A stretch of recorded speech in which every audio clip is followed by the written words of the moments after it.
مسیح خداوند کے جلالی اور قدوس نام میں آپ سب کو سلام عرض کرتا ہوں۔ میں پاسٹر حنیف مسیح آپ کی خدمت میں حاضر ہوں۔ میرے عزیزو، یہ بات کبھی نہیں بھولنا چاہیے کہ کوئی حزب اختلاف بھی ہے، کوئی ہمارا مخالف بھی ہے، کوئی ہماری سوچوں کے اندر سے، گھر کے اندر سے، جیسے کہتے ہیں گھر کا بیدی لنکا ڈھائے، ابلیس سے آگاہ رہیے، اس کے کاموں سے، اس کے منصوبوں سے خبردار رہنا چاہیے، جاگتے رہنا چاہیے۔ وہ کیسے کام کرتا ہے یہ آپ نے میں نے کبھی سوچا بھی نہ ہوگا۔ شاید جو نہیں سوچتے تو ابلیس کی کارستانیوں کے اوپر غور کریں، وہ کیسے کام کرتا ہے، اور وہ یہاں تک لے جاتا ہے کہ بندہ ہلاک ہو جاتا ہے، تباہ و برباد ہو جاتا ہے۔ میں آپ کو ایک سچا واقعہ بتاتا ہوں جو میری زندگی میں گزرا۔ میں جانتا ہوں جب میں 8ویں کلاس میں پڑھتا تھا تو میں اسکول میں گیم و شیموں میں بھی حصہ لیتا تھا، ایتھلیٹکس میں بھی حصہ لیتا تھا، اور مجھے بڑی دلچسپی سی تھی گیموں سے، اور میں کرتا تھا۔ تو اس وقت میں 8ویں کلاس میں پڑھتا تھا جب مڈل اسکولوں کے ٹورنامنٹ ہوئے۔ ہمارے شہر میں بہت سارے اسکول جمع ہوئے، پورے تحصیل کے اسکول جمع ہوئے۔ وہ کوئی 50 اسکول تھے جن کی ٹیمیں آئی ہوئی تھیں، اور شہر کی انتظامیہ نے ان ٹیموں کو مختلف سکولوں میں ان کو ٹھہرایا ہوا تھا۔ میرے عزیزو، اس وقت 1971 کی جنگ لگی ہوئی تھی۔ ان دنوں میں جب ہمارا ٹورنامنٹ تھا تو ایک رات، جب ہم 3 راتیں وہاں ٹھہرے تھے، تو ایک رات ایسا ہوا کہ اعلان ہو گیا کہ آج بلیک آؤٹ ہے۔ بلیک آؤٹ کا مطلب یہ ہے کہ انڈیا کا حملہ ہونے کا خطرہ ہے، اور تمام بتیاں بجھا دی جائیں، 8 سے 10 بجے تک بالکل روشنی نہیں ہونی چاہیے۔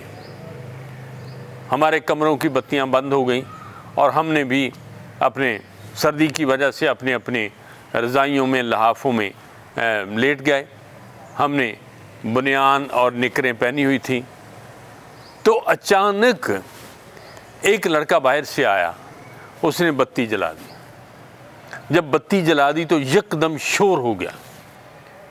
جب شور ہو گیا تو اسی لڑکے نے فوراً ہی بتی کو بند کر دیا۔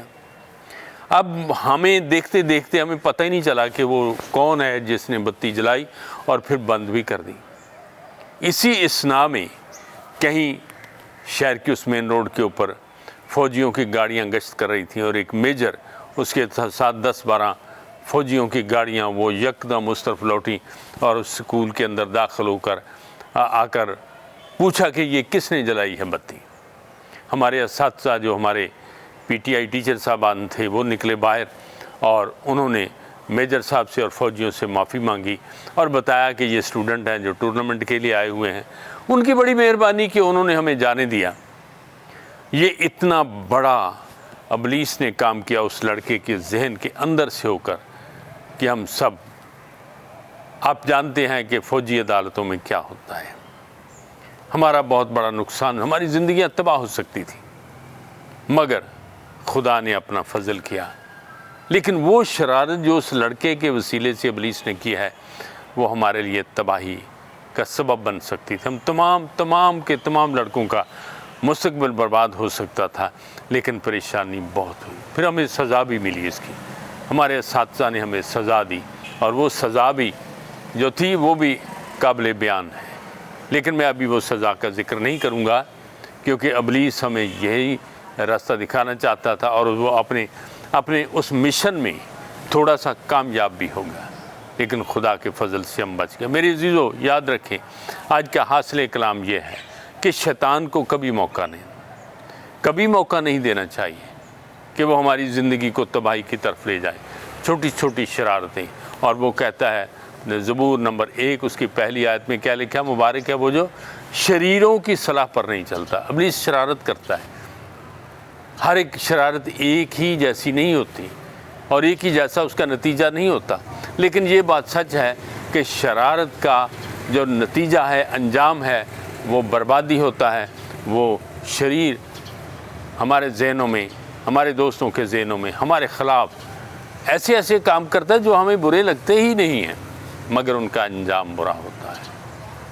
مسیح پر ایمان رکھتے ہوئے ہمیں